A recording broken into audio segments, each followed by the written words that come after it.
નમસ્કાર મિત્રો, હું છું સંગીતા વસોયા. ઇન્ડિયન કુકિંગ ચેનલમાં તમારું ખૂબ ખૂબ સ્વાગત છે. આજે આપણે ચાપડી ઊંધિયું બનાવશું. ઘણા લોકો એને ચાપડી તાવો પણ કહે છે. આજે હું તમને ઘરે ચાપડી ઊંધિયું બનાવવાની એક આસાન રીત બતાવીશ.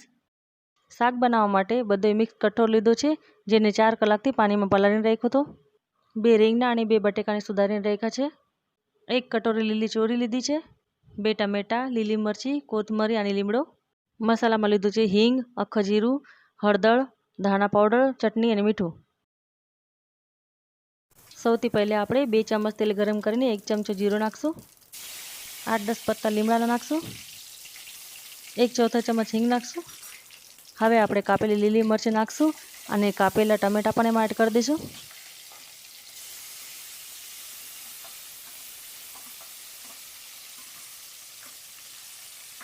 ટમેટાને સરખી રીતે મિક્સ કરી લઈશું. હવે આપણે એમાં લીલી ચોરી એડ કરશું અને ચોરીને સરખી રીતે મિક્સ કરી લઈશું.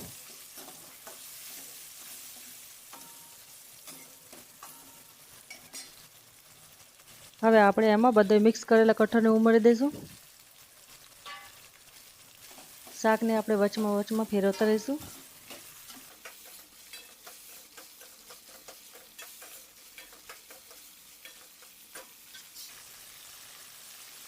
સુધારેલા રીંગણા પણ એમાં એડ કરી દઈશું.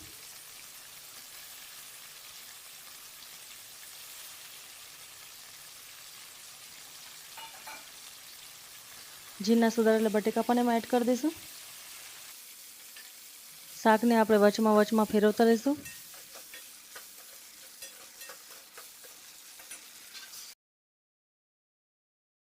સ્વાદ પ્રમાણે મીઠું ઉમેરશું.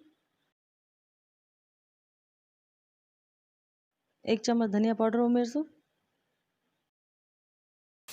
1/4 ચમચ હળદર નાખશું. 1 ચમચ લાલ મિર્ચ પાવડર નાખશું અને બધા મસાલાને સરખી રીતે ફેરવી નાખશું.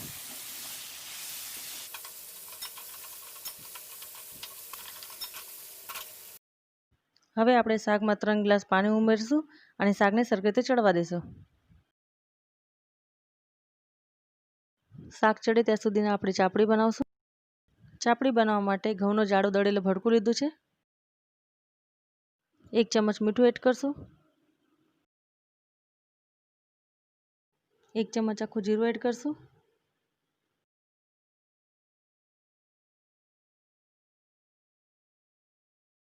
1 ચમચ જેટલો તેલનો મોણ દઈશું. તેલને આપણે લોટમાં બરાબર રીતે મિક્સ કરી લઈશું.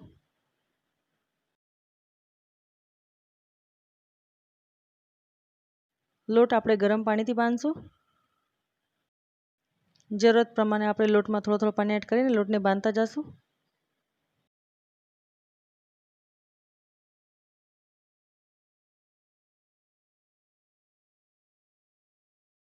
લોટને આપણે આવી રીતે ટાઈટ જ બાંધશું.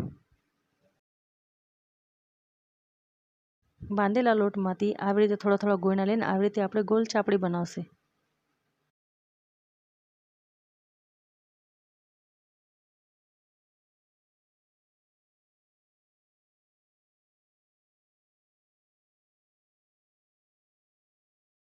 બધાય બાંધેલા લોટને આપણે એવી રીતે ગોળ ચાપડી બનાવીને તૈયાર કરી લઈશું. બાંધેલા લોટની આવી રીતે બધી ચાપડી બનીને તૈયાર કરી લીધી છે. હવે ચાપડી તળવા માટે તેલ ગરમ કરશું. તેલ ગરમ થઈ ગયું છે. હવે આપણે ચાપડીને તળવા માટે ગરમ તેલમાં નાખશું.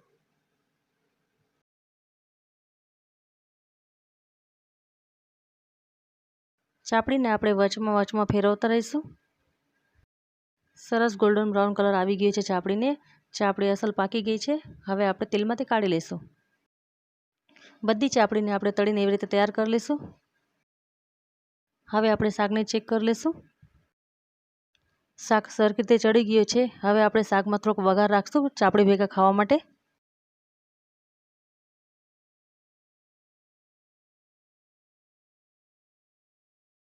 શાકમાં હવે આપણે બારીક કાપેલી લીલી કોથમરી ઉપરથી એડ કરી દઈશું. ચાપડી શાક ભેગા ખાવા માટે આપણે સાથે પાપડ પણ તળી લઈશું.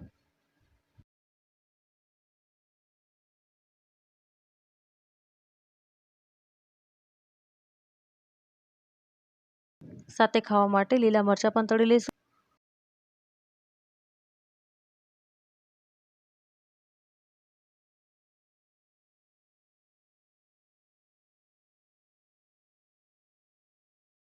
શાક ખાવા માટે એક ડીશમાં કાઢી લઈશું. ગરમા ગરમ ચાપડી શાક બનીને ખાવા માટે તૈયાર થઈ ગઈ છે. આવી જ મજેદાર રેસીપી જોવા માટે મારી ચેનલને સબસ્ક્રાઈબ કરો, લાઈક કરો અને કમેન્ટ બોક્સમાં જરૂર બતાવો.